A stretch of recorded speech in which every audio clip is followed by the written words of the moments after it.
So well hello guys, आज है हमारा एंटोनिम्स का लेक्चर नंबर 7। तो चलिए शुरू करते हैं। हमारा पहला वर्ड है एग्जॉटिक। एग्जॉटिक का मतलब होता है ऑर्डिनरी, यानी कि सामान्य, जो एकदम सिंपल हो, उसको बोलते हैं ऑर्डिनरी। नेक्स्ट वर्ड है अर्थली। अर्थली का मतलब होता है पृथ्वी, यानी कि जो जमीन जैसा है, जो जमीन की तरह है, उसको बोलते हैं अर्थली। और इसका एंटोनिम हुआ सेलेस्टियल। सेलेस्टियल का होता है स्वर्गीय या फिर जो कि स्पेस से रिलेटेड हो, उसको बोलते हैं सेलेस्टियल। नेक्स्ट वर्ड है फ्रीड। फ्रीड का मतलब होता है स्वतंत्र, फ्रीडम। फ्रीडम से आया फ्रीड। इसका एक सिनोनिम होता है लिबरेट। लिबरेट का मतलब भी होता है फ्रीडम।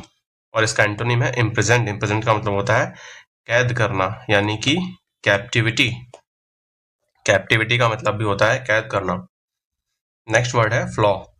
फ्लॉ का मतलब होता है दोष, या फिर जो चीज पूरी परफेक्ट ना हो, जैसे कि ये अच्छे से बना हुआ है लेकिन ये हल्का सा टूटा है, तो ये फ्लॉ है, ये दोष है। और इसका जो एंटोनिम हुआ वो हुआ परफेक्शन। परफेक्शन का मतलब होता है कंप्लीट, यानी कि पूर्ण।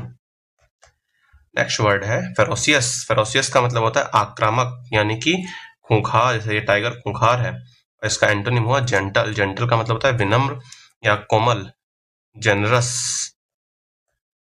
डेलिकेट, या फिर अल्ट्रुइस्टिक।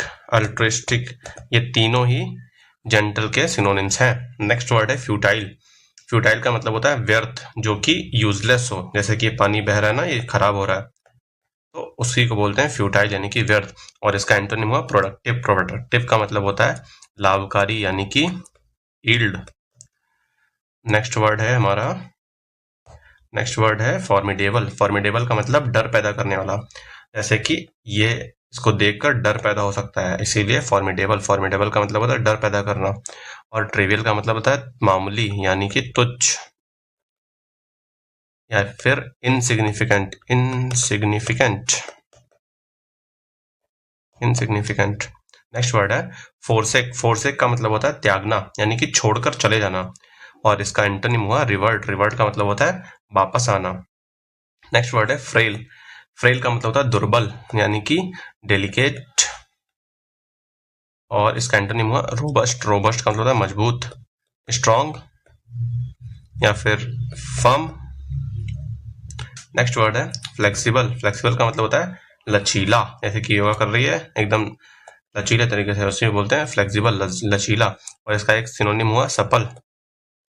और इसका एंटोनिम हुआ स्टिफ। स्टिफ का मतलब होता है कठोर। एक ऊपर वर्ड कवर किया रोबस्ट। रोबस्ट का मतलब भी होता है कठोर। स्ट्रिक्ट भी होगा यहाँ पे, स्ट्रिक्ट। नेक्स्ट वर्ड है फीबल। फीबल का मतलब होता है कमजोर, यानी कि फ्रेल। और इसका एंटोनिम हुआ स्ट्रॉन्ग, यानी कि मजबूत। जैसे रस्सी दिख रही है ना, कमजोर सी, यहाँ से कमजोर है फीबल, तो फीबल का मतलब होता है कमजोर। नेक्स्ट वर्ड है फॉइबल। फॉइबल का मतलब होता है हिनावशेष। हिनावशेष मतलब कि कोई चीज जो परफेक्ट ना हो, जिसमें थोड़ा सा कहीं पर कोई दाग हो, ऐसा कुछ। और इसका एंटोनिम हुआ हम्बल। हम्बल का मतलब होता है विनम्र, मतलब कि पोलाइट। नेक्स्ट वर्ड है एनिग्मा। एनिग्मा का मतलब होता है पहेली या फिर रहस्य, जैसे कि ये जो साइंस है समझ नहीं आ रहा है, तो ये पहेली है, रहस्य है। और इसका एंटोनिम हुआ क्लैरिटी, यानी कि प्लेसिड। प्लेसिड का मतलब भी होता है स्पष्ट, क्लियर। एपरेंट भी होता है, एपरेंट। नेक्स्ट वर्ड है एक्सपंज। एक्सपंज का मतलब होता है मिटाना, मतलब कि इरेज करना। और इसका एंटोनिम हुआ इंसर्ट। इंसर्ट का मतलब होता है डालना या फिर लिखना। नेक्स्ट वर्ड है फेकंड। फेकंड का मतलब होता है उपजाऊ, यानी कि फर्टाइल। और इसका एंटोनिम हुआ बैरन। बैरन का मतलब होता है बंजर। नेक्स्ट वर्ड है फॉरलॉर्न। फॉरलॉर्न का मतलब होता है बेसहारा या फिर उदास, जैसे कि मोरोज, ग्लूमी। और इसका एंटोनिम हुआ इलेटेड। इलेटेड का मतलब होता है उत्साहित, हो सकता है इलेटेड का मतलब होता है उत्साहित, यानी कि इंथुजियास्टिक। इंथुजियास्टिक, इंथुजियास्टिक का मतलब भी होता है उत्साहित। वर्ड्स कंप्लीट हो गए। अब हम लोग चलते हैं स्टोरी पे। तो एक राजा था, तो राजा को अपनी कमजोरी, यानी कि कमजोर, यानी कि फीवल और नाजुक। नाजुक मतलब फ्रेल। एक राजा को अपनी कमजोर यानी कि फीवल और नाजुक यानी कि फ्रेल काया के कारण बहुत बेसहारा यानी कि फॉरलॉर्न महसूस होता था। उसके अनोखे यानी कि एक्सोटिक राज्य में एक खूंखार यानी कि फेरोसियस जानवर था जिसका सामना करना व्यर्थ मतलब कि फ्यूटाइल था। अगर जानता था कि उसकी खुद की दोष यानी कि फ्लॉ और चरित्र की कमी फॉइबल के कारण वह जानवर से लड़ नहीं सकता और उसे अपनी प्रजा को त्यागना यानी कि फोर्सेक करना पड़ेगा। एक किसान सामने आया जिसकी उपजाऊ यानी कि फेकंद जमीनें बर्बाद हो रही थीं। वह ऐसे लचीले, फ्लेक्सिबल और सांसारिक अर्थली तरीके से मिला। उसने अपनी योजना से उस रहस्यमय यानी कि एनिग्मा जानवर को हराया और उसे मिटाया यानी कि एक्सपेंज किया। इस तरह उसने लोगों को आजाद यानी कि फ्रीड किया और राजा को अपनी कमजोरी पर विजय पाने की मदद की। अब हम लोग चलते हैं इडियम्स पर। हमारा नेक्स्ट पोर्शन है इडियम और हमारा पहला इडियम है take lying down. Take lying down का मतलब होता है एक्सेप्ट इंसल्ट यानी कि बेइज्जती को स्वीकार करना। नेक्स्ट है कास्ट अस्लर। कास्ट अस्लर का मतलब होता है बदनामी का कारण बनना यानी कि किसी को डिसरिप्यूट करना। कास्ट अस्लर बदनामी का कारण बनना। नेक्स्ट इडियम है at one's wits' end. At one's wits' end का मतलब होता है परप्लेक्स्ड यानी कि कंफ्यूज्ड, परप्लेक्स्ड या फिर आश्चर्यचकित।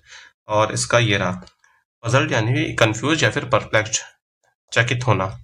नेक्स्ट इडियम है fall on one sword. Fall on one sword का मतलब होता है जिम्मेदारी लेते हुए अपने पद से इस्तीफा देना। जैसे कि इस समय एसएससी चेयरमैन को फॉल ऑन वन स्वॉर्ड यानी कि अपने पद से जिम्मेदारी लेते हुए इस्तीफा दे देना चाहिए।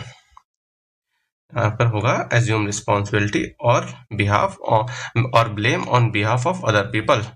हेड ऑन का मतलब होता है सीधे सीधे, मतलब किसी चीज को सामने से फेस करना, हेड ऑन करना। हेड ऑन का मतलब होता है इन अ वेरी डायरेक्ट मैनर। तो इस तरीके से इडियम कंप्लीट होगा। अब आप लोग कमेंट सेक्शन में मुझे बताएंगे कि एग ऑन का मतलब क्या होता है। एग ऑन एक इडियम है और इसका मतलब क्या होता है। तो बताएंगे कि लेक्चर कैसा लगा। Thank you very much.